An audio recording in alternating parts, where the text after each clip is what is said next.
yo jidi be yo acce fayde mo janga yo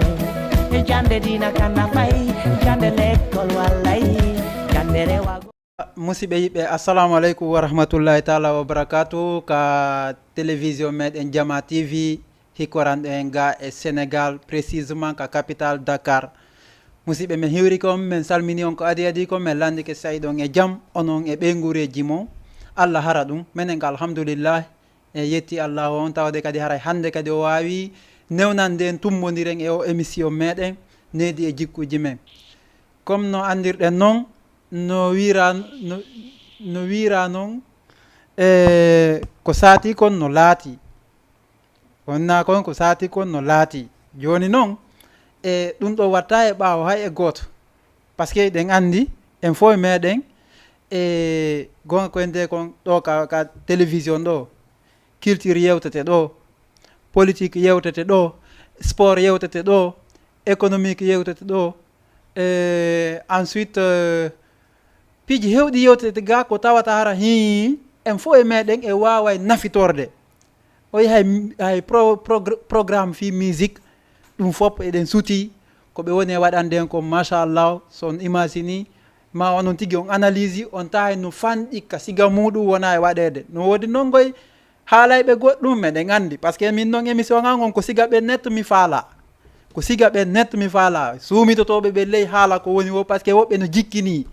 ko siga ɓen mi faala ka an ɗo hara koyeɓe arɗo ɓe inna ɓe fewta direct ɓe na min ko ni mi wayi min o gandi ko ɗum segi neɗɗo on tuma wonta neɗɗo wo ko fewɗo wo na joɗagol to haala goɗɗo e ɓaawo makko ko ya jooɗo fewtamo directement wiya enen mi haalno ɗum ɗo e ɓaawo ma sigi tigui mi hulata kadi répétude e yeeso ma ko ni e ni mi miiɗa waɗi vraiment welata lan change ma an hiɗa heɓude ɗum ɗo min mi ala heɓude vraiment welata lan change wonani seke ko wonɗa heɓude kon alalan min ɗum no miɗe haami ɗum ko siga ɓen men faala dénoncude ɗo par ce que ɗum no e jamaji ɗin on dit la vérité no e jamaji ɗin no e meɗen voilà ɓay noon hiɗen andi iwino e mawɓe ɓen iwino e soriraɓe men ɓen no faamiron iwi e soriraɓe men ƴewti e baabiraɓe men no iwde kadi e baabiraɓe men araya tawa hara ko enen fewndita ni e aduna o o yii fewndo ka fewndi ɗo ni o jeune génération ɗo ko enen si yaasi o moƴƴi hande hiɗen tawa si boni hiɗen tawa par ce que so dartini piiji hewɗi ɗen ƴetti koyen tawra mawɓe men ça au moins c'est clair hiɗen ƴetti piiji go e koyen tawra mawɓe men e si tawno o moyen ko ɓurno moƴƴude kon e sengo mawɓe hara ko ɗum ƴettunoɗen je vous assure ara no fayda tampere no woodi goy ɓe ala mo tampata kawre leydi ɗo Allah addiralen ɗo fiyen fowto goy ko ye yango vraiment ko ye yango ko to woni ko fawtete ɗon ko sa woni naɓori ko moƴƴi ko leydi to ga ko golle arɗen bien sûr kono noon a andi harale neɗɗo on himo anduno ko golle o arno tele mo andi golle kala ko golli ko ɗum o natorta ko ɗum kadi o nafitorta ko woni yaade toon ɓayle ka yeheten toon ko artatake wallahi mo be watnani no yilla e ko woni wadde ko musidɓe ko pay ko no woni on haalande ko pay ko woni aada yeeso mon ɗo haala noon piiji gono toon je sais que y a certains qui ne sont pas fiers de ça mais moi mi inne tun e jama on nanayɓe lamɓen famayɓe lamɓen e haray yoɓe famir haqqille maɓɓe ɗen komi faandi wi'ude ye e wonu moko baaɓe fewndo ka wonɗen pay koye ɗo fewndo ka wonɗen sukaɓe ɗo ɗe duwa wonde moko baaɓe fewndo ɗo par ce que piiji ɗin fof ko fewndo ɗo ekkitete e bon donc ko ɗum waɗi haray so yi hande kadi woɓɓe no takko meɗen ɗo ɓe waweten yewtudude muɗum e no gasa hara kamɓe ɓe waway en kamɓe kadi addande point de vue maɓɓe on e ko yowiti enen ngu zaman ɗo hande noon suute mon ko honnum ko yiɗen jikkini yettugol yewtereji ɗi andanɗa hoorema fewta jommum o ƴetta ɗum o ronda hoore makko c'est à dire yiya goɗɗo ɗa tun ñawamo e hoore ko a anda ko o wonni kon e hoore a wawata ñawude mo ɓura tawaɓe programme makko ko jokkuno kon ɗum no e meɗen par exemple yiya goɗɗo ɗa himo yaha seppaɗa mi o miɗe andi o hihi na kaari ni miɗe nana inde o moƴƴa an a nanu no akasa a sabboto no ha yiya no gasa a sabboto no ha rewa e ma hara ko on ɗo rewni programme ji mum ɗin e ma on tuma no wawa wiide o moƴƴa kono anani woɓɓe goo no wi'a to kaari moƴƴa an kadi a hoccike cacaw a wi o moƴƴa onon ɗiɗo ko hombo ɓuuri heɓude ɓe nanɗa no wiyaɗa o moƴƴa no gasa o moyen ɓenɗon no andi bien sûr o moƴƴa no gasa ɓera ɓenɗon no andi mais andun a anda pellete a anda anan tum ɓeɗa no haala hoccoɗa pon ukkoɗa ɗon wiya oɗa vraiment kaarijo de mi nani ɓe kaarijo moƴƴa yiyamo tun na o moƴƴa yo mi taw ɓeyano haalamo to e nde ɗum kadi hay sa yiye makko a anday daaro mutum an ɗawa ñawde ɗon hakkude ma yalla ɗawa ñawde ɗum ɗon ko ɗum maître Mamadou iɓeta ko men ɗo kamɓe kadi analyse maɓɓe on maître Mamadou ko adi ko min salminayi on to min lando sayi ɗon e jaam assalamu aleykum. Waaleykum salam wa rahmatullahi wa barakatu. Voilà min inni on ko bisimilla ko tooli ka émission men c'est à dire émission mo anduɗen mo jama on fof woni écoutade par ce que e nder o semaine ɗo feƴƴuɗo ɗo fewndo ko fuɗɗitiɗen ɗo programme ji ɗin en heeɓi nodduɓe ka privé ɓe inni vraiment ko wona jonnede kon e par rapport e émission wona manti wona ɗuma vraiment no wonde essence no wonde importance il suffit que yo jamma on heɓu tun concentration e muɗum mais e ko ɗulle kadi toriɗen jamma on haray émission ji ɗin fof no mari valeur bien sûr iɗi fof iɗi mari valeur par ce que ko ɗum émission wona waɗiranede goto watta émission ɗo no gasa fi yennugol goɗɗo ma critique ugol goɗɗo non koko wona feƴƴude actualité fija jala ko ɗum woni feƴƴude programme e mi sikkile ko ɗum ɓuuri fotude haray maître Mamadou en arta e point on comme no mi wiri on ni joni e yi jamaji ɗin hande woɓɓe no jikkini yiwgol neɗɗo tun ka yaasiɗa ɓe ñawamo hara ɓe andamo ɓe ñawamo soit ɓe yiyay tuyadu makko ndum ɓe ñawamo ɓe yiya kadi ɓornade makko nden ɓe ñawamo ma ɓe nana yewtere makko nden ɓe ñawamo e point de vue mon on anon analyse mon on mi anda sino woodi ko yewto gen ɗon seeɗa e par rapport e ɓey yewta e ɓe ɗin piiji ɗon. Ok monsieur Mamadou Ali haray ko adi kon taw ɗen huuri wonɓe darde émission mon fof ma comme no wirɗo noon o moment ɗo émission on no darede si woni balɗe o dogali haray jama on no humpa ko honɗum waɗi donc haray iɗen remercie taw wonɓe suutiɓe ɓen o air ɗo salmina kadi e jeunesse on fof ma surtout nouveau génération o donc haray en aray point mo wiɗon ɗon on ko adi kon taw neɗɗo watta natun e privé jambre walla privé goɗɗo anda honno sifori comme no wirɗon noon surtout noon o moment ka wonɗen ɗo hunduko nadete ko a yaldata ko a laaɓana kon e neɗɗo walla anda tigui tigui mbadi makko ni e programme ji makko kon no wayi hay sa nani tun ɓay tun haray nangi hiri yitere ma nde a renseigneaki bien wata ƴettu ɗum ɗon dongal wakkoɗa tega e hoore makko wawa si tawi hara ko noon tigui woni e makko kala neɗɗon ko watta no duwa accude ha wona yeeso makko walla laaɓanamo kadi par ce que ɗon andi hunde fof koko laaɓi kon bien sûr walla anda haray wolanɗoma on o nanda e neɗɗo n'importe comment neɗɗo haray no haasi on ɗon ko wolta kon an ka ɗawawi gollite ɗum ɗon kala ko yarɗa hara hersa bien sûr kono na ya hoccu tun haala e hoore lawol walla iya tun e hunde hoore lawol ñaawa on tigui o ala toon tawata kadi wona no ñawirɗa noon woni e makko ɗum ɗon fayda haray ko ɗum woni natugol e privé manoɗa hoorema alanama e lawol te ɗum kadi haray ko bakkade janonon e neɗɗon bien sûr par ce que laaɓama ko sino laaɓma moyen inna way oɗo neɗɗo ko ni way même sa sino laaɓma ko annduɗa kon vraiment neɗɗon par ce que kadna ɗo ala mo juumata kala ko yiɗa ko ɓuuri wonde kon important on ko sutura on hay si waɗi yeeso ma no woodi goɗɗi goo jara harayɗa yalta ɗum ɗon publia walla jarayɗa bakkota ɗum ɗon enen noon fayda génération on ko ɗum woni kamen on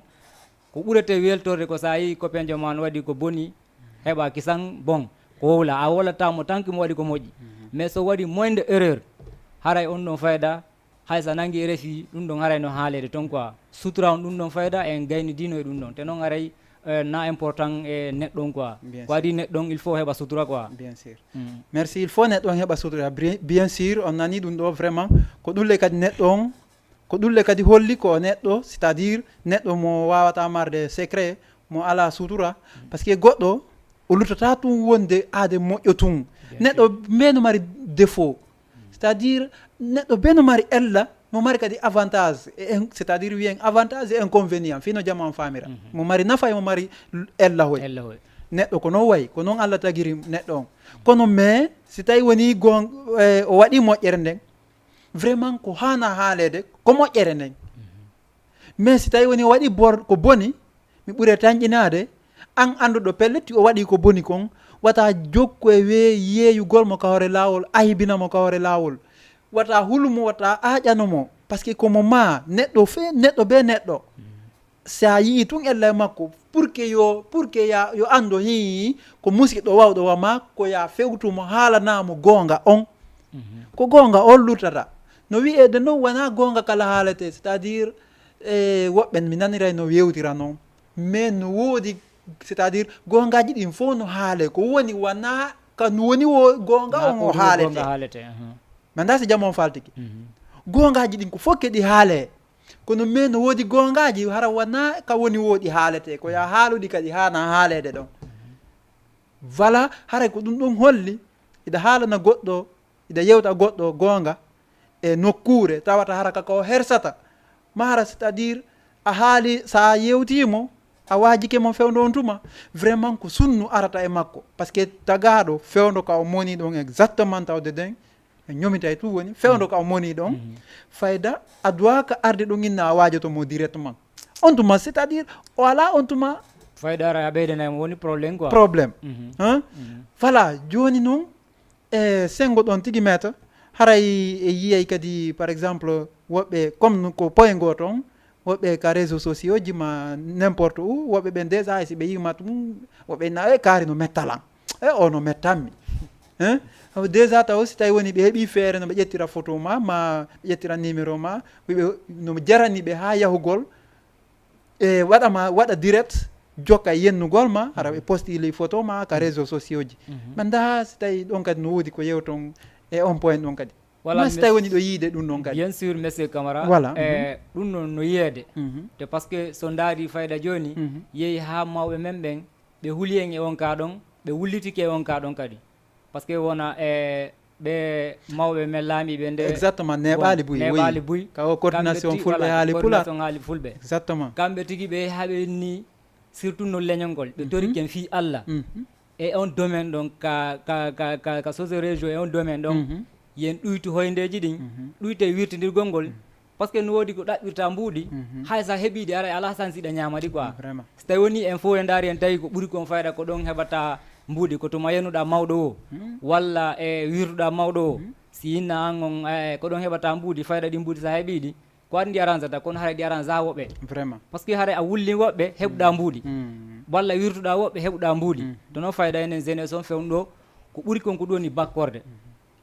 tuma heɓata hunde wo ko il faut wirta moko ba walla yenna moko ba yeehi ha mawɓe ɓen tigiri fayda ɓe watti en hulude on ka ɗon kamɓe tigi ɓe huuli kamɓe tigi ɓe huuli on hay ɓe yiwde hoore maɓɓe e mum par ce que ɓe yen hay kamɓe tigi ɓe hoyde ɓe hoynede e mum hay ndar wano Elage Alseni tigi e nde kamɓe tigi no ɓe yewtir noon kamɓe tigi so ndaari no ɓe yewtir noon ɓe ha fayda ɓe tawi on côté ɗo leñol ngol no mapini ɓe voilà hay kamɓe tigi ɓe yennama e mum mawɗo ala hande ko teddina e nder Fouta walla e nder aduna on par ce que na sengo woto mawɗo hande fayda teddina ko parti ji ɗin fof man te noon ɗen andi mawɗo koko teddinte surtout noon mawɗo marɗo gan mawɗo ka mari gandal wala gandal ɗum ko duwa ɗum jonnede teddungal jonni e respect mais joni noon enen o génération ɗo fayda e ɗum ɗon ala mi anda so tawi ni jama on e ko ɗo woni ɗaɓɓirde mbuɗɗin walla so tawi ni ko suwa men on to walla haray siko aduna kala e none mum kono génération on no duwa changeugo si yeehi ha moɓɓen comme ça ɓe wullitike ɗon aduna fof andi noon goto kala no duwa yedde responsabilité hoore mum anda e ha ko yahana mawɗo anda kadi ha ko wowla par ce que bon si wiyema ɓe janggo enen kadi haray ko ni ganda enen kadi janggo kon ɗo pay koy koye jooɗota e men exactement par ce que ko ñamande joni noon sa ñawla ɗo ñawlumo ko moƴƴi pour si a yoɓito so yoɓitoyima hara ko watama arronsude gollida nde ñamande ɗon quoi vraiment no on andi sike ɗum ɗo ko sike jamanu andi goy ko jamanu andi ko pour que yoɓe utilise ko ɓe andi kon woɓɓe maɓɓe ko ɗo woni probléme o par ce que iɗa anda hunde anda ɗon ko danger ɗon ko danger anda ɗon ha para inna bon mi tanta e tout sens comme les migrants font comme siga ko ɓe yaha ɓe clandestin ko woni wadde ko iɓe andi vraiment rewgol ka ndiyam c'est très dangereux mais ɓe risque a vie maɓɓe on ɓeyna bon nous allons essayer parce que le destin est inévitable ko Allah jogui fof ɓeyna ɓe fawade e Allah e te pourtant le Allah wi alima de yahu ko kandi yaha imo waɗanma no rewra yaha ka hanɗa yawde toon Allah ko ɗum wi'uma anno wiya hi a rewayɗa ɓay aray bon Allah bien sûr no wawi wonde ka haajamma o ko ɗum wonata kono noon goɗɗo ɗum jo ko ene woni faggitanade hoore men si tawi woni goɗɗo huɗama hande himo tawa si o heeɓi duwa himo tawa golle makko ɗen si o heeɓi teddungal himo tawa par ce que ko domaine ji ɗi o watta ɗin ko par rapport e ɗin ɗon ko ɗin évaluata mo ko ɗin hollata ando hi neɗɗon ko ɗo classete ko ɗo classete kono mais si tawi woni ɗum ɗon fof an c'est à dire ko moƴƴi ɗon fof fayda jamma o yiyatama haray je ne sais pas pourquoi tu es en vie mi anda kon ɗum haray a wuranɗa ka hoore leydi ɗo par ce que ko lorra tun sa nde fini weti o ko a wullirteɗo vraiment haray no satti ok maître haray toujours e point ji ɗe wonɗe yewde ɗin wona ko ɗumanni ha ɓay ɗon andi e pellet en ñomitay kono no gasa jamma on tigui fandoto ka wonɗe yahude ɗo on faami joni e nder ɗum ɗum fof kadi o yiyay wano hande suddiɓe ɓen ko noon ɓay en teddinay suddiɓe ɓen kamɓe tigui ɓe meeleto e programme ji réseaux sociaux te ensuite wano e wondigalji ɗin ni e ɗanidirongol no heewi quoi ɗanidirongol no heewi e so dartidi on tawa wano sengo suddiɓe ɓen hande wondugol e par rapport wondugol e maɓɓe e domaine ji goo a tawi sa hittinali ɓe addante fitina tawata hara si yahoyi ha e nder muɗum fayda ko an ɓe yiltanto e programme on kono ɓe addirta fitina o e nder yewtereji ma e nder golleji ɗi ɓe woni wadde ɗin kamɓe ɓe yakitori vraiment ko ɓe woni wadde koko wondi e importance ko wondi e mana mais e nder ɗum ɗon haray ɓe feggade mais fewdo koɓe feggoto ɗon si tawi woni ɓe heɓude gokkum a haalaniɓe ene ɗo yiltongo sengo ɗo ko ɓenta a bon donc onon o yiiɗa ko muni heɓude kon ɓe yiyata noon tan et pourtant ara ida suti ella hu wonkun e aroyde kun e ɗulle no heewi e sonnaɓe ɓen mi anda si tawi woni gon sengo ɗon kadi si ɗon mari analyse ɗo mari ko yewton seeɗa e feeɓen ɗon kadi way bien sûr Camara ko adi gon taw surtout noon sonnaɓe ɓen ko doit ɗum respecte hoore mum fayda hande so daari o téléphone fayda lanni wirde programme ji buyi e sonnaɓe te haray kadi hana jaranaɓe kadi par ce que ka wonnen ɗo ko tangun tun na ko ɗuuɗi bien sûr si goto kala janggi hoore mum moƴƴa a tawa no woodi piiji goo toon jaranama par ce que no woodi ya certain sonnaɓe taw haray ɓe jonna gorko ɓe resa programme ji maɓɓe fof no timmi kono ɓe wona ka suudu maɓɓe ɓe heɓa bakkadu ka suudu maɓɓe ɗon ɓe heɓa ko gandanɗa hoorema ko alana wona haara ɓe ka nder suudu maɓɓe ɗum no heewi maɓɓe sonnaɓe hande par ce que hande ɓurɓe maɓɓe wona yaltugol ngol tooni probléme o par ce que sa woni ka suudu ma e hiɗa waɗa n' importe comment fayda aduna fof haray no suuti hiɗa andi kadi ko a joom mbaɗo ɗum ɗon fayda haray ko wirtugol e hoore mum ɗe ka nder suudu ɗa fayi hoorema kadi bakkadu buye mumen kadi noon fayda ala e ngal teddingol hoore mum e on parti ɗon bien sûr ala teddingol e hoore mum parti sonnajo noon kadi koko teddinte si goɗɗo teddina ɗum teddina e hoore mum ha para si goɗɗo ara teddina ɗum par ce que programme ji ɗum fof fayda ko kamɓe joguiti programme ji ɗiyeten ɗo ɗum fof fayda ko kamɓe sonnaɓe ɓen joguiti si tawi woni tun eɓe moƴƴiri hen fayda haray ko heddi kon kadi haray wawi moƴƴude kono si heeɓe aalike gokkun tun rek ɓe ari ɓe tawti hen haray bonodam ɓurte tum ɓurtude bien sûr vraiment les téléspectateurs restez connectés parce que dans un court instant nous allons livrer l'antenne pour que tout le monde peut participer dans notre émission. Et vraiment, Maître Haray, nous andirɗen noon e no toon buy ko yewtete no toon buy ko mawɓe men andi c'est à dire no woodi piiji goo déjà e jarana en yewtugol kono ɗum waɗi ha simi wi ɗum mawɓen tigui kala ka fotta e fi jokkere en ɗam mawɓe no wakkili hiɓe jonude conseil ji hiɓe jonude vraiment e ko annduɗa hoorema no wawi e nafude enen ngu zaman ɗo par ce que ɓe andi ɓe yiiri en kamɓe ko ɓe andano ko ɓe tawano ko ɓe andano e kamɓe le so dartini o tawi piiji hewɗi ɓe mefiye mum par ce que kamɓe ko ɓe inni ko nangue yaltugue kala lilante kamɓe fewdo maɓɓe hari no woodi ko ƴawali hari no woodi ko arali joni noon ɗum ɗon ari joni noon ɗum ɗon ari no faala e naɓorde enen kadi ɗum ɗon ari normalement no hanirɗen gollitirde noon ko ari kon enen ko ɗum ɗo wonɗen gollitirde fi no bonnira en e zamanu kamɓe noon ko ɗum waɗi haray toujours hiɓe andi ɓe wawata ittude wano ɓe ɗuɗuɓe ma ɓe andano koyente téléphone anda ko wiyete fayda caméra piiji hewɗi wano piiji hewɗi e lintata mais le monde là où nous sommes hande piiji hewɗi évolue hiɓe ɓe yii piiji heesi hiɓe woɓɓe maɓɓe anda no gollirte ko enen andi no ɗum gollirte ko ene wawata ñawde hoore men e nder muɗum kamɓe koɓe wawi jonde ko conseil e nder muɗum joni noon maître joni so tawi woni anananaali mawɗo goɗɗo ma anananaali disons mawɗo ma on est ce que ko mawɗo goɗɗo nananta o ɓenne womo nananaali soppo fala onananayi soppoɓe pide ɓen par ce que ko ɗum o yaasi d'une part ko on fewri ɗe hande goɗɗo ɗaɓɓitinira ni tum hoore mum pankare par ce que woɓɓe ɓen koynata mi ala heɓde vie wano surtout ka réseau sociaux ji mi ala heɓde vie visibilité on ça me manque maintenant je vais créer une chose qui est terrible ko hulɓini dal o créa ɗon soit o yenna ma o waɗa ɗum besoui tata guiyanɗa hoore ma ko fenade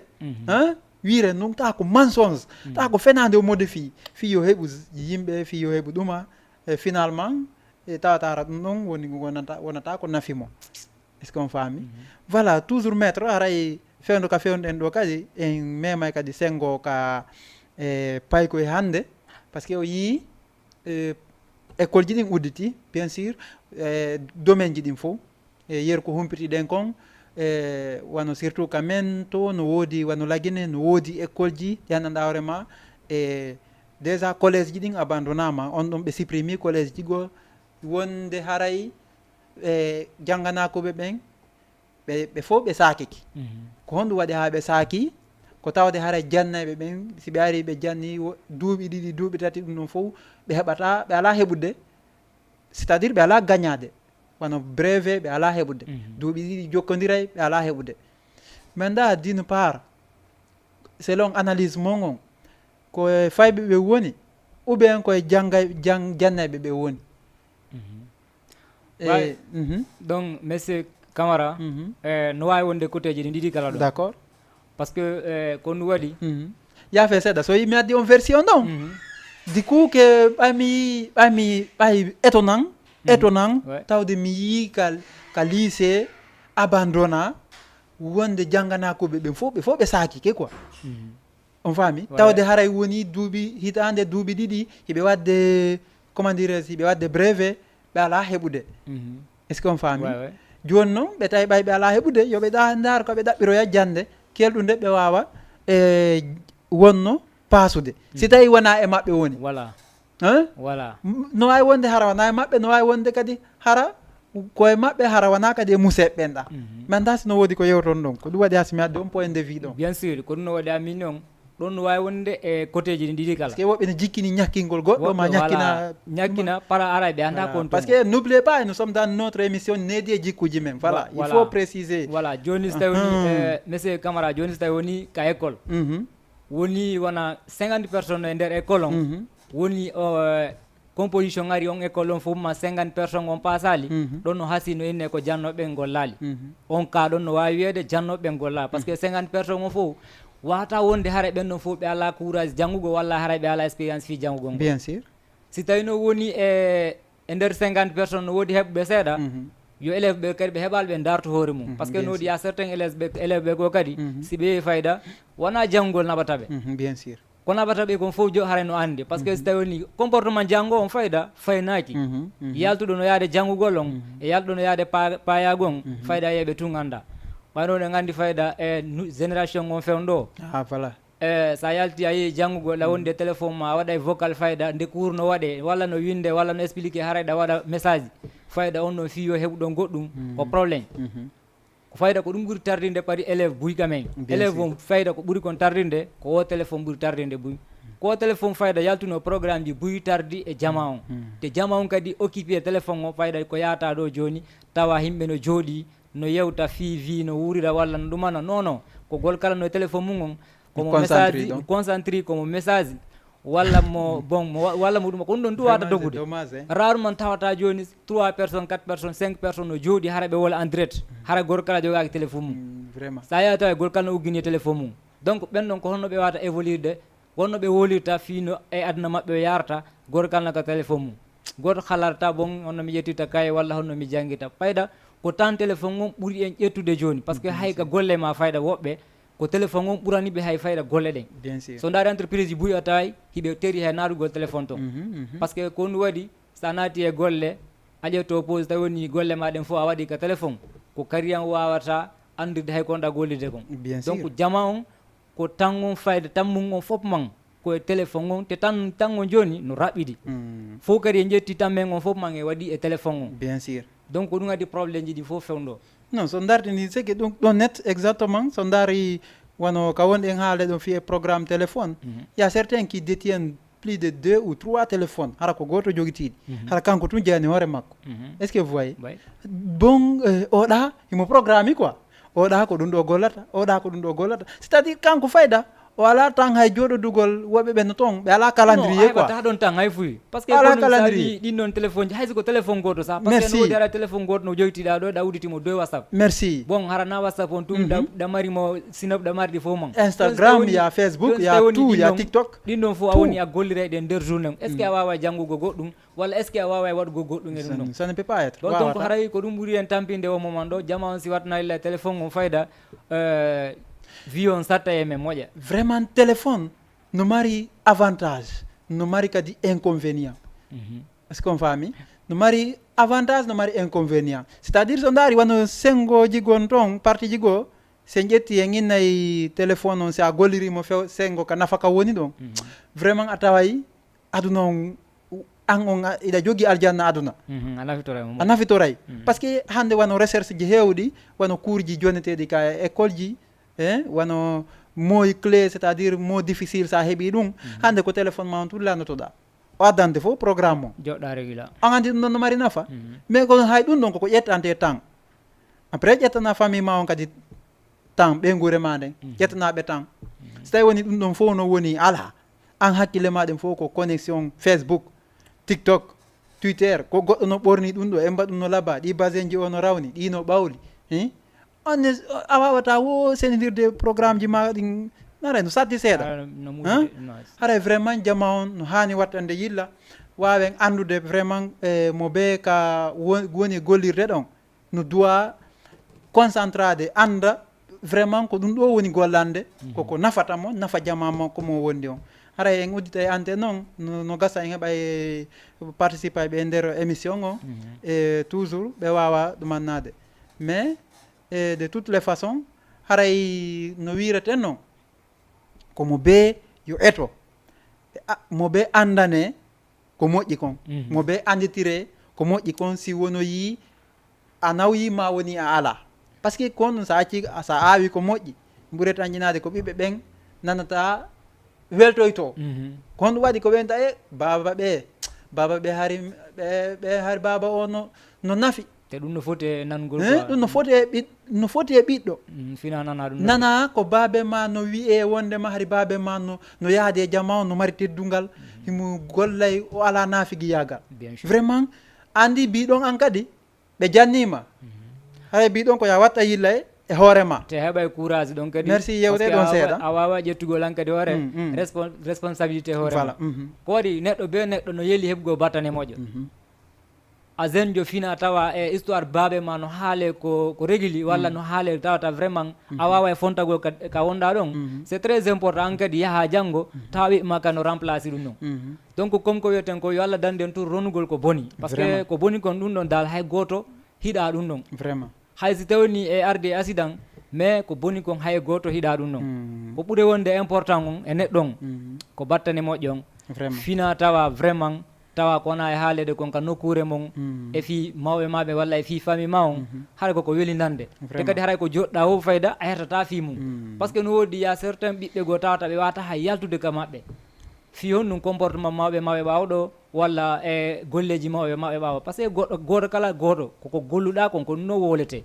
ko moƴƴuɗa kon ko ɗum ɗon tun kala ko waɗɗa ko ɗum no wowlete a moƴƴuɗaɓa sa yeehi ko ɗum no wolte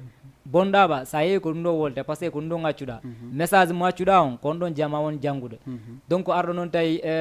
ko message moƴƴo e hoɗo on mawɗo mu wona e ɗumanede oti yo yetto Allah quoi par ce que ɗum ɗon kadi c'est pas facile au moment ka wonnen ɗo vraiment oya ayi ko noon piiji ɗin fayda si analyse ama rek haray gonga no e kene piiji ɗin fof ko analyse gongol e on andi no woodi yewtereji woɓɓe sa naate majji directement e ma sa jonni version ma analyse mo waɗa on a jonni on version e maɓɓe e woɓɓe ɓen famirta noon par ce que ko ndu waɗi ɓe réagisse e kamɓe c'est à dire koko yewɗe nanen kon ayta to famata o yewtere yewtande nden si wawa noon analyse de si wawa noon wiide kaari o waɗi ɗum ɗo ma o wattiri ni wata nanu tun pan ukkoɗa e baaɓe a analyse ay taw a testode dey taw bon haray kono waɗa wonirde e vraiment o weltanama andi toujours mais ndasno woodi ko ɓeyton no gannatanna bien sûr voilà haray surtout noon e ka côté jeunesse par ce que on andi neɗɗo be neɗɗo ko wolta ko génération mum on goto kala ko wolta ko génération mum on tamma on ko annduɗa kon comme no wirɗen noon a wawata ñawde ka yaali walla a wawata ñawde ka anda ko waɗani yeeso ma mais ko woni wadde yeeso men kon o moment ɗo ko ɗum ɗo wawɗen haalde ko ɗum ɗo kadi annduɗen fi mum donc toujours neɗɗo on ko adi kon taw il faut o wattanayla o bakko kadi mawɗo on andi fayda enen ko ɓuuri en ɗaynude e en pottitike mawɓen ha ɓurti hay goto fayda yiyata ɗo joni fayda tuma yaltuɗa fayda 3 ans 4 ans a wonda e mawɗo 3 ans 4 ans a wonda e mayɗo haray fayda ko an tumiɗa jokki liye ma fayda hay ko andunoɗa kon ka nder galle yahay ha ɗum ɗon fof iwa e ma par ce que noon e neɗɗo fayda yahay ha change o carrément yahay ha change o carrément neɗɗon ko adi kon taw no wayɗa wade o no wawi waɗa ko hakkude il faut kadi wona e takko mawɗo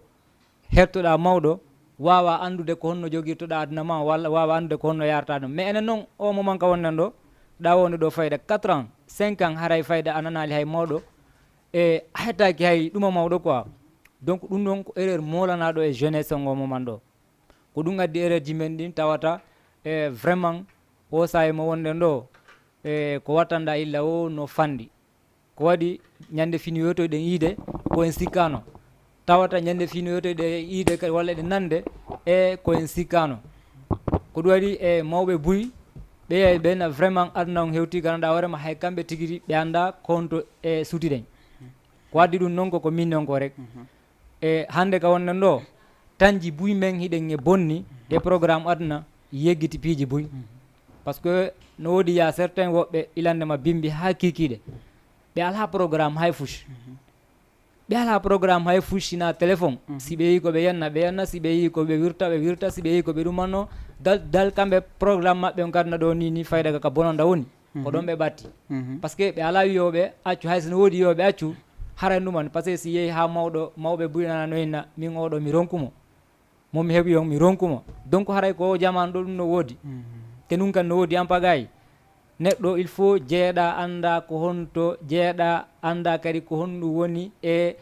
limanu par ce que sa ala limanu a hertata haray no metti fi o yafoto e konngol ngol par ce que ko situation o way noon quoi ko situation o way noon vraiment il y a un adage qui dit si tu n'as des mémoires viens ce soir t'asseoir devant le miroir de l'auditoire car c'est un devoir méritoire de venir chaque soir boire à l'abreuvoir pour ne pas choir voilà on andi ɗum ɗon kon ɗum holli neɗɗo kala neɗɗo siɗa mari mémoire siɗa mari haqqille siɗa mari faamu ɓaɗo ko inete bibliothèque kon kono wiyete bibliothèque ko mawɓe men ɓen par ce que Amadou Hampâté Pa wino wondema quand un vieillard meurt c'est une bibliothèque qui brille bien sûr si mawɗo nayejo feƴƴini e nokkure ɗum no wawa wasi suudu mardu defte martaba sumi par ce que ko jogui kon hay e goto jonnaka ɗum noon an e jamanu ma ngu no wawi noon wonude a heɓoyey si a jokki ɗum noon walla hettike walla hutori merci kono fewdo on tan ɗon ko jogui kon ala joguiɗo joni noon si on ɗo yeehi tawi woni waccirali kono wiyete na muli mais te ɗum kan no woodi fewdo en bagay par ce que kono no wirɗen ni so daari hande wona Fouta ka men oui ko rarement yata tawa zen bebe no wonde mabben ton déjà ça n'existe pas. Voilà. On peut dire comme ça n'existe pas. Fendo ça y est chacun a sa génération. Aya dum man tumbe na bon suka ben ye motondiren e do ko werde mabben. do voilà Ko mabben duete no doit habadade. Mais enen ça y est quand même, c'est le sens contraire. billahi Ils vont dire que bon, nous allons rester à côté, bon, c'est ça, c'est comme ça, bon, haray wobbe hewti ka boggol e wawa be jette taw sa tol nembe. Assalamu alaikum. Ay jarama goy. Yantu yeddala ko bismillah ko toli ko ombe ko onto. Naam, ko bismillah. Naam, ko bismillah mon ko toli. Naam, haray don duwa woɗɗitade seeɗa ka télévision o ma ɗumanno haray no moƴƴi quoi. Émission non là-bas foti quoi. Naam, d'accord, merci. C'était soigné bonne chance. Merci beaucoup. Wayne ko ba ko ngoto. Vraiment o weltanama moƴƴa haray ɗon kadi ko nodduɗon ɗo comme vraiment haray chaque mercredi o leer ɗo haray ko ene wondi ga inchallah. Émission mon te kadi mo yaade normal. Merci beaucoup. Parce que hunde fof ko yewtere nden gaynata. Naam. Naam, vraiment o weltanama moƴƴa. Yemɓe hiwro ɗon jama maali on fof ko maali yembere woni kam. Maali yembere en koye musidɓe ɓen min kadi ko yembere net woni kamen haray ko bisimilla mon o weltanama. Ayi sikku wona o yette to soireɓe taw. Ko yettelli. Ok, gasiyella ala non ko bisimilla kono soirée en keyta en ɓennon on min ko camarade na ɗum ɓennon on haray ko ɗum won to merci. Ok maître haray may donc vraiment haray ɓe weltanama comme no ɓe wiri noon hunde kala ko yewtere bien sûr ko ala yewtere kon ko majjere tum bien sûr donc non fayda ko ɗum enen sali ɗen sinama ɗo hande noddama ɗo hande e mawɓe no nodditi ɗo fi wajago pay koye seeɗa fayda konta yahoɓe ɗum noon kay te noon koko winneɗen kon tun si tawi woni paykun ko won paykun tigi tigi haray ko nendi ko habba ɗon hewta ko il faut iwtira ɓawa mawɗon quoi vraiment a wawata jogogol hoorema inna janggo a jogoyto goɗɗo quoi vraiment donc sin fayali haray woɓɓe no ka leñi no gasa woɓɓe no ka ok ɓe yeehi taw joni continue voilà haray neɗɗon il faut taw janngugol ngol noon koye ley ma ɓen janggata jangga e ley maɓɓen taw ha ɗigga si wawa yaltude ɗaɓɓa goɗɗi gon to mais joni enen ka wonnen ɗo hay goto janggata e ley mawɓe mumɓen ɗaɓɓugol hari no woodi kamen mais joni noon enen hannde ɗum ala kamen quoi vraiment ɗum ala kamen ƴette taw ɓe ɗo aɗa yaafo ɗon ɓe no tolnen ɓe bisimilla assalamu aleykum. Allo oui assalamu aleykum. Oui on jarama koye. On jarama. Nala e mon. Jantu yedde Allah ko homɓe ko on to. Ko ikkorɓe ɗo e Grand Dakar. Naam awa ko ikkorɓe Grand Dakar aray ko bisimilla ko tooli. Hiwru noon ɗum ka radio ɗo. Naam awa onon kadi min hiwrti ko moƴƴa. On jarama albarka. Ok voilà haray en weltaniɓe keɓe Grand Dakar ha ɓe côté ji ɗin fof dal woɓɓe darɗe ɓe fof aray no weltana yo Allah ɓeydu janggo on kala ka neɗɗo woni vraiment même ceux qui sont en Guinée des fois ils nous regardent bien sûr parce que n'êtes pas sans savoir que voilà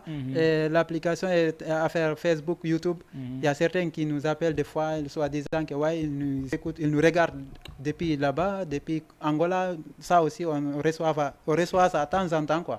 Est-ce que vous voyez haray ko avantage molana ɗo e weltanike kadi e wonɓe côté ji ɗin fof no wakkili no darde e ko woni feƴƴude ka télévision men Jama TV kon haray maître haray comme no wonde wirde noon tun no jama on ko génération men o wonɗe yewtude par ce que o génération ji ɓawoji ɗin wano kotiraɓe men ha hikkitiɓe ɓen ɗon hannde no andi ko fewndi ɓen ɗon andi ko wawata ɗumannade on faami voilà joni en ƴette kadi ɓeɗo après si feƴƴen kadi assalamu aleykum. Ok no ɓe yeehi taw aray ko ɗum piiji ɗin fof aray ko yette baɓe awa gasi piiji ɗin fof hay goto e men fina wawi goɗɗum en fino tawɗen ko to woni kon ka nokkure ma ko ɗum ɗo wawata gollitirde on faami ina wawi noon tewoyde nokku goo ɓeydita par ce que wano so daari wano jande wano jande des fois mi ɓuure tañƴinade min école ala ka damalan école ala ka saare an exactement kono mais ɓay woni wana noon onon kadi mais ka école woni ɗon wona ɗo yeyete fotte jangge jando yata tewa yeru ko ɗum voilà andi ko tewugol joni so tawi woni en inni école on ko forcément tawa en ka damal mais on andi jangatanoke heɓatanoko an ɗum ɗon hiɗa wawi yaade ɗaɓɓa c'est à dire a ɓeyditi e hoore ko mawɓe woma jonude kon o yii c'est à dire no mari avantage molanaɗo ko tawata haray enen kadi yo wonu servay ɓe janggo ɓayɗen andi e no wona woniri wono wona woniri aroya e saayi tawata hara pellet ko enen wawata wonde responsable ɓen ka ɓe guureji e côté ji ɗin fo en tolnay kadi ɓeɗo sannen ɓe assalamu aleykum jarama goy ala to jantu yettude Allah alhamdulillah awa ko homɓe ko on to ko Medina Angle 8 nam Angle 8 ko bisimilla ko tooli on jarama naba moƴƴa nam awa merci on weltata awa noon kadi o weltanama moƴƴa par ce que andi ɓeyni ko janal e costal ko janal e costal ɓeyni ko awa ɓe tamara ene wawi ko oui d'accord merci beaucoup vraiment o weltanama ɗon Angle 8 merci bien o yi maître ko ɗum ɗon fof sa daari ɓeytugol ngol bona neɗɗo kala neɗɗo ka o yaari o mo doit ɓeydude gandal o ɓeyda faamu par ce que yonata joni toujours en arta e seeɗa kadi fayntin e programme ji ɗin ɓayɗon andi ko yewte ko lannata on faami kono e yaha étape hande no gasa en ñomitiɗo seeɗa fi woɓɓe ko jikkinoto wano ukkagol melagol e probléme goɗɗo a wawa ñahugol goɗɗo hara anda jikku makko anan tun no haale to e ñomitiɗon seeɗa en gaynal développude sikon faami o yi no luggi quoi no luggi awa woɓɓe kadi hewti ka ɓoggol e wawa e ƴettude ɓe assalamu aleykum assalam jarama goy on jarama ɗon e jaam yantu eyo andintine men ko homɓe ko honto wonɗon noddude kadi ɗumen yiɗamen Dakar Dakar Wokam nam ok a jarama Mody awa ango ngaray ɗo so Allah jaaɓi ɓeɗo ko yette jalloɓe ok on yi piiji ɗin ko ɗum wonɗe yewtude ɗum ɗon fof so daari on taway e yewti nanen toɓɓe buy ko yowiti e fee ɗum ɗon kono no heddi buy ko yewtali kadi e fee melotoɓe probléme goɗɗo e yewti wano école ji ɗin kadi sengo goo parent ɓe no tawa sengo goo élève ɓe no tawa par ce que on ne doit pas juger d'un seul côté on faami haray ko ɗum waɗi en jugera e côté ji ɗin fof par ce que ko ɗi fof ko côté ji ɗin fof wawata yaltinande gonga on te côté ji ɗin fof no mari erreur il faut ɗi mari erreur merci beaucoup surtout ça il faut ɗi mari erreur même les parents d'élèves les professeurs les élèves mo ɓe no mari part de responsabilité mum côté ji ɗin fof e on domaine ɗon ko ɗum waɗi ara bureau ji wano moƴoɓe no forma wano bureau APA e ma syndicat c'est à dire ko siga ɗum ko kala ka ŋakkere wayaltiri koɓe wawa ñawdude ok maître haray maître Mamadou haray toujours e nder consi analyse ji mon ɗi wonɗon wadde fewdo ka fewnuɗen ɗo par ce que o yii e piiji goo waɗi e saayi e yewtama moƴƴa ko honɗum wonta ɗum so daari wano peeji buy e yii wano e wiya Libye wano Maroc heɓi ɗo wano sattedeji ɗe andanɗa hoorema julɗo yiiɗa heɓude siga ɗin yelaki ko torɗen Allah heɓɓe mujuja e mumen yo Allah on hinno feƴƴimɓe ɓe yaafoɓe naadoyaɓe fof aljanna no e belesuɓe ɓe gadi ɗen toraniɓe cellal yo Allah on jontuɓe cellal maɓɓe ngal ok haray toujours mi arta e mo joni e ko yowiti e ngallandal ƴetten ɓeɗo assalamu aleykum allo on jarama nana toon jantu yedde Allah ɓe guure alhamdulillah ko homɓe ko honto min Kolobane nam Kolobane on jarama nam awa onon kadi ɓurna jalnede merci beaucoup ok haray weltanike ɓe Kolobane ɓen kadi e ko ɓe wawi participude ɗo kon haray toujours e ganditinayi kala no do wono wawi noddude sino woodi ko ɓeyta adda point de vue mum merci par ce que ko woni yewde ɗo ko affaire needi e jikkuji affaire needi e jikkuji no woodi buy ko yewtete nder ton lannata parce que hay point ji ɗi yewtunoɗen fi mum sen arti ɗo kadi mum on ta en accita e goɗɗi goo jokken goɗɗi goo kadi komo momo lannata ɗon par ce que lannata no luggi piji ɗin fof ko nder ɗo woni fof no nder ɗo no gandal no nder toon kala ko waɗete ko nder ɗo woni si needi ala ko ɗo woni fi neɗɗon merci bano adama on ko ɗo woni fi makko voilà te noon sa inni a jokkay fi bono adama fayda haalay ɗo haaron ka wawata andude on to hoore o ngo woni vraiment a hettata ko laaɓi bien sûr haray so darti voilà maître haray ko yewtuɗen ɗo wano ɓe heɓɓe ɗi probléme ji ɗo e ɗuɗuɓe yalti e no waɗa yewtereji on andi enen koko c'est à dire woɓɓe men koko jikkini e yewtugol hunde comme no haalirɗen noon koɓe anda fiimum innugol wala ko ɓe añi wano Maroc onno comment dirais wano Maroc ɓe añi rewren ɗon yehe leyɗe porto Libye ɓeno tabasude letta en ka fuɗɗuma patati patata onon point de vue mum on onon analyse mum on ko honɗum marɗon ko yewton e fiye ɗum ɗon seeɗa voilà Camara ko noon tigi ko wiɗon kon o gandi surtout noon e ka wonɗen ɗo koko wiɗen kon ka wonɗen ɗo boyi no habbi ko haala watta rek taw on tuma ko waɗi ko naɗum ɗon haalete ko il faut créer goɗɗum ngo ko haale ko bakkatuji ɓeydo rek walla ko on tigi moɓira bakkatuji rek bien sûr ko waɗi ko Allah windi kon e ko Allah e miiji wadde kon waɗay rek te si waɗi kadi en ƴette ɓeɗo taw aray mi yafino e mo ƴetten ɓeɗo taw ok assalamu aleykum allo assalamu aleykum ok ɓe yeehi taw aray continuer voilà haray kala ko waɗi yo neɗɗo gantu ɗum ko programme Allah wona programme neɗɗo par ce que si ko neɗɗo nu wawno ɗum ɗon e wino waɗani ɗum ɗo wawatano wonde surtout kono si hunde waɗi wata e to nanguitiri haala goɗɗum ngo so tawi wonɗa wawi jusude haalu ko yiɗa kon e ko waɗi kon juste bien sûr donc comme no haalirɗon ni wooday woɓɓe wiɓe don haray ɗum ɗon ko natte mabɓe par ce que ɓe moƴƴa walla waɗirni wattirni mais neɗɗon enen ka wonɗen ɗo ka horle ɗo ko Allah tun andi ko homboni moƴƴon vraiment iɗa wawi nangude hoorema ka moƴƴo par ce que a anda iɗa wadde ko moƴƴi mais a anda kon to wonɗa ko wiɗen kon nane par ce que iɗa wawi wonde hannde hay ka suuduma toña Allah haray a anda sikka koye moƴƴere wonda quoi kono mo neɗɗo wata juge neɗɗo moƴƴo ko Allah tun andi ko homboni moƴƴon vraiment donc haray jama on no duwa wattande illa e hunde yana tun accite ko yani kon naata e domaine ngo ɓeyda programme ɓeydana hoore mum bakkadu par ce que wonno yaade buy hara woɓɓe haala ɗum ɗon tawa ɓe buusali kaɓe won ɗon ɓe haali ɓe haali ɓe yilta ɓe haali ɓe ataka donc malgré ɗum ɗon no wadde e ko leydi kala e programme mum bien sûr leydi kala no andi no waɗi e saria mum voilà donc no woodi nananda hoorema e a yaltata yaaha leydi e leydi tawa a jogaki kaydi a jogaki e fuyndi inna a natira e ni tun e leydi ndi waɗa kadi ko falɗa yalta vraiment donc ɗum noon hara ya cause de probléme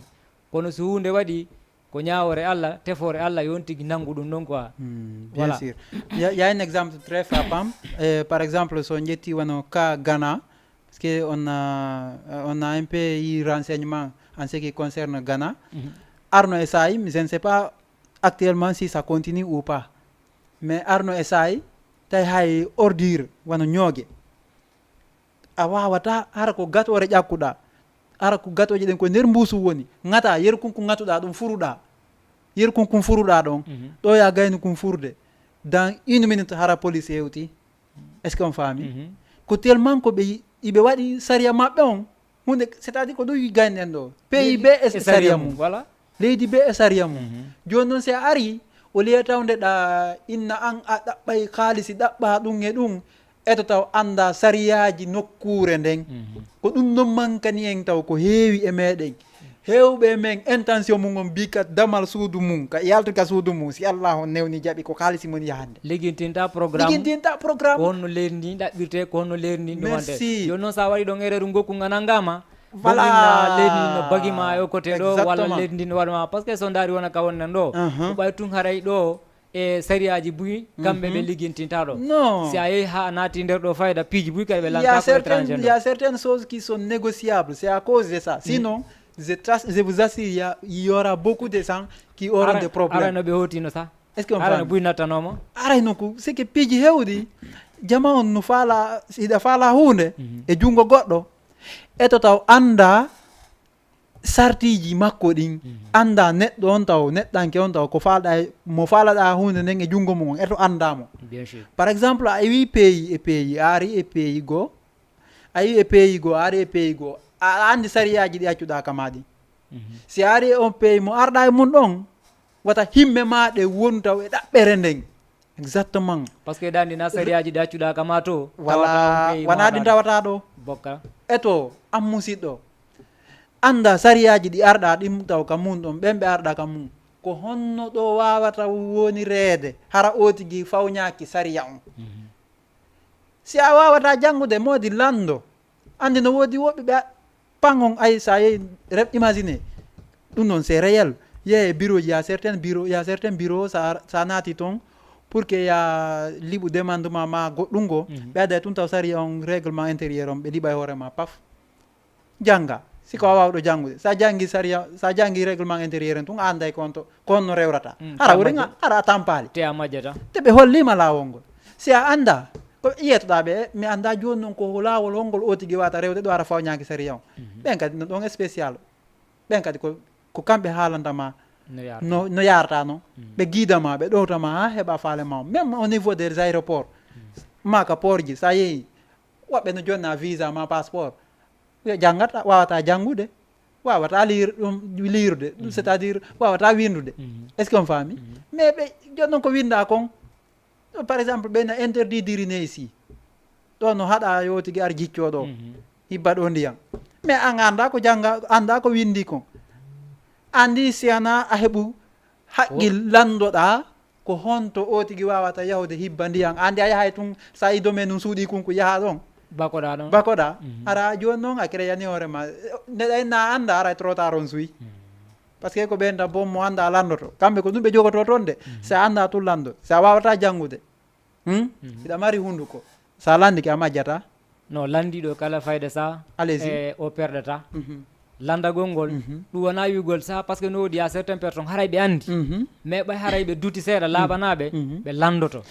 no woodi no woɓɓe haray no jooɗi anda hay fush ko ɗum ɗon ɓuuri hulɓinade e neɗɗo hara noon anda hay fush mais landagol ngol kadi ko probléme e maɓɓe ko probléme e maɓɓe kamɓe hiɓe engage yawgo unoyo ɓurani ɓe landagol haray ɓe mawnintini voilà buy no sikka e landagol ngol ɗum haray ko herta basa so daari fayɗa e buy kadi ko ɗum hatta ɗum janngugol fayda ha ɓurta par ce que neɗɗo si yeehi ha tawi woni a towninkinike walla e a faminkinike andal ko ɗumanɗa kala a feƴƴinay tun ɗum ɗon ɗaynay neɗɗo te si yeehi ha ɗaynima tun tardinte programme ji buy programme ji hewɗi programme ji buy bonnante tawata ɗum arrangama ko adi kon ko anda kon lando no woodi woɓɓe haray ɓe andi sa kono il faut ɓe lando ɓura ɓe laaɓande ɓe lando laaɓana ɓe ɓuuri koɓe andi kon joni noon an sa anda a woni a landotako toujours koye ngay ka wonɗa toujours haɗa ko au lieu de progresse et toi tu régresse haray toujours hayɗa ɓaawo ndeɗa yaara yesso haray ko hani noon ko ya yesso mais malheureusement sa woni a waɗali acte wiyaɗo yo waɗe on haray toi tu es en train de reculer bien sûr haray noon wona ɗum neɗɗo on fandani so yide yewta ɗin domaine ji fof ko jikkuji ɗin par ce que so yi en ardi on domaine ɗon ko par ce que en yii jooɗiɓe wano ma woɓɓe no toon ko yawɓe ha wano Libye ma Maroc refu la ardira joni noon no jogui téléphone siga ɗum ɗo yani ko ɓeynata accuɗon tun c'est bon Allah ittay haqqe o Allah gonga sakkaɗano pelleti Allah gonga sakkoɗano no gasa sa feƴƴuno ɗon no gasa ko kasfima kuuling heɓaniɗa yesso to o newnanima yo ɓen ɗon itte no gasa e probléme ɓe artirama ka ma anginna ɓen no añuma joni aɗa andi le ka wonɗa rewde ɗon c'est pas une voie légale ko a profitay woni c'est que y a des routes qui sont profitables mais il y a certaines aussi tu ne peux même pas essayer ça essayer tout tu vas déraper a yahay unoyoɗa ko probléme tegata e hoorema ko probléme wonɗa tegude hoorema est ce que on faami ɓen ɗum fo ko ɓen woɓe ɓen tawata hara no jooɗi no waɗa siga ɗi yewtereji par ce que ɓe jikkinike ɗum si heeɓi tum perdi seeɗa innay ko ɓeya perdini ɗum e pourtant ara a perdini no hoorema a andali soit kaka yewtere ma kaka acte ji ma golle ma a perdinino toon hoorema a andali par ce que wano kala fokkutuɗo ɗo clandestin ɗum noon da on va dire ça clairement kala fokkutuɗo clandestin o yahata men ni o yahata hara jiifo makko waɗa gokku ara no waɗi ara jiifo est ce que on faami joni noon ɗin sa hara ko marɗo femme ɗin yo jogui ɗon yo fokkitirde clandestin noon de vous assure harano ko woɓɓe go marɓe expérience ɗin ɗon investisanayno o fokkitina projet makko ko fanɗi wo bien sûr e nder lebbi ɗi lettotoɗa ɗo ɗin clandestin e nder ɗi lebbi ɗon kun ɗin ɗi joginoɗa ɗon harayno hiɗi gollude e nder ɗin lebbi ɗon ma nde no yaha ha alumbo inde no inne hannde a fuɗɗike golle nder ennan 2 ans 3 ans sine noon a fuɗɗike golle ko nanditi e mana seeɗa e nder on 3 ans 2 ans ɗon ou 4 ans ɗon siɗa investisi yeru kon jogituɗa ɗon kama a yeggite no fi yaadu sike ko stratégie o manquiri ene jeunesse iɗen mari capacité iɗen mari pijji ɗin fof Allah no hokki en nini ɗumaji ɗin fof avantage ji ɗin fof Allah no hokki en nini mais pour que en andu no gollitiri en ɗi ɗo woni probléme c'est là-bas le problème merci maître haray toujours e fayda neɓata waynodiren par ce que pijji ɗin fof en gaynata ala yewde ɗum fof inchallah en gaynata kono toujours au fur et à mesure en artoya e muɗum par ce que piji gono toon c'est sous forme de débat bien sûr est ce que on faami so sous forme de débat par ce que ko affaire needi jikkuji wonɗe yewde ko pihum wonko actualité ko pihum jaali kum ko pihum ko wawataki kadi sendidirede abadallah baadi ɗum ɗo wawataki ronkede haalede e neɗɗanke on affaire needi tin affaire jikku makko on ha aduna gasa ɗum ɗon haalete tagaɗo on momo yiwata e wor neɗɗo merci joni maître haray mi anda sino woodi ko wawton ɓeytande en seeɗa e par résumé on par rapport e ko yewtuɗen ɗo kon fi en waynodir par ce que eleer on neɓata manno en ɗo voilà aray ko noon tigui woni monsieur Camara surtout noon e mema seeɗa ka jikkuji men ko waɗi nini ɗe wonde jikkuji vraiment no hulɓini neɗɗo ɓe noon neɗɗo ko kañum andi ko honno doginirta avenir mum on ko honno kadi e réalisirta pour janggo quoi par ce que comme no wirɗen noon neɗɗo ɓe no yeeli heɓgo battane moƴƴo kono noon on battane moƴƴe ɗon ko an ɗaɓɓanta ɗum hoorema wona goɗɗo arata ɗaɓɓanama ɗum ɗon on sait jamais ko an préparato programme ji ma ɗin préparato janggo ma on kadi so tawi no woni a ari kadno ɗo tawi woni an itte ma on fof ko programme goto donc haray ɓum no ɓuuri e no hulɓine neɗɗon quoi neɗɗon il faut o wona miijitotoɗo ko honɗum feƴƴi hanki a wata andude ko woni arde janggo mais ko feƴƴi hanki kon e ko woni fewndi yeeso ma ɗo kon il faut wawa miijitade ɗum ɗon a anda kadi janggo ko est ce que ɗum ɗo tawete neɗɗo so ta woni a miijotota ko ɗum hay gokkum fayda ko erreur tulluttata yo Allah dande ɗum donc ara neɗɗon e no duwa heɓude e tigui tigui mawɗo ko yarɗa o noon siɗa faala heɓa e mawɗo par ce que leydi ndi ya ɗawata no mari kalifa no mari jangguɓe no mari kadi jogortoɓe paykum comme ɓiɗɗo mum ko ɗum waɗi ko wi kala ko yarɗa siɗa faala heɓa comme nene baba goɗɗo wata heɓde nene baba tigui kono heɓa comme mum par ce que hande sa ari e leydi a heeɓi mawɗo jogoriɗoma comme nene ma e bawe ma fayda koɓe wajotoma kon ko même chose donc ɗo haasi ko yaaha ko satti o satti une semaine walla 2 semaines ya hiwroɗamo on ɗon hettoɗa wajuji mabɓe dans quelque heure mais joni noon enen ko on tan ɗo woni en alana mawɗo en alana mawɗo hay e gokkum fayda ko rarement iyata e goɗɗo no yeehi hiwri mawɗo te no gandi ade ɓawɗo fayda e paykum fayda iwata hay ley mawɗo ko ɗo woni ko janggata kon fof man ko ɗum andano ko ɗon janggata ha ko janggata kon fof ma wona e junggo ma mawɗon siye janggo hara no wodi ko hocca ɗon an kadi mara par ce que hunde ko ronugol quoi comme no wiyete lamol ngol fayda e ko kontingo fiyata ngo taju mais so dar noon o moment ka wonne ɗo fayda lami buy no taƴi par ce que so daari mawɓe buy no seede ɓiɓɓe mum ça fait des années vraiment bon joni ɓen noon si ɓe yeehi noon joni haray artoya ka galle tawata fayda a andata hewno ƴettita programme o tawa no wonanma on tuma majjere molanande ko duwanoɗa andude mawɓe ɓen kon seeɗa ɗum ɗon majjino carrément déjà o yi ɗon ɗon sa en artoye on débat ɗum par ce que ko débat kadi woni ɗon bien sûr yahuɓe neeɓoya acca mawɓe mum hara wayridiri tawa ñande fiyoto mawɓe no wulla fi ɗum noon c'était notre débat tawa wona e wona woɓɓe garana aéroport ni ko afrique ɗo woni c'était notre débat wawa no woodi wojottoɓe ɗo fayda hara e noddugo mawɓe ko probléme e mum ko nela neli tawa ɗum ɗo garan sa par ce que e neɗɗo on kala neɗɗo ko mawɗo ma on taw sa yaltiɗa ɓere ma nde moƴƴi ko barke Allah e ɓen ɗon quoi si tawi no woni a yalti kadi woni ko panquet tum hara e darto hoorema a nana e woɓɓe noon na siɓi ar ɗo ya quelques mois walla quelques années martali yoɓe yiltu lawol mais fayda joni ɗum fayda Allah na en ko satti o ko satti harɗa ɗon inna no ma on tigui o guesa rek hitande kala tawa noon ɓurta e toon ɗum annade par ce que buy no sali ha yawgol liggano mawɗo mum on gokkum on andi jonnango mawɗo mum ɗum ɗon fof jamanu no wadde kono no woodi ko mawɗo kadi sohlata e neɗɗo tawa ɗum ɗo il faut waɗa face à face jeunesse no doit wadde comprendre ɗum noon bien sûr merci maître haray vraiment maître Mamadou o weltanama aray tigi tigi on téléspectateurs partout là où vous êtes et quoi que vous fassiez on vous dit au revoir et on se reprend la semaine prochaine même heure à la télévision Jama TV. Continuez à nous suivre et l'avenir nous édifiera, Inch'Allah. Merci, portez-vous bien.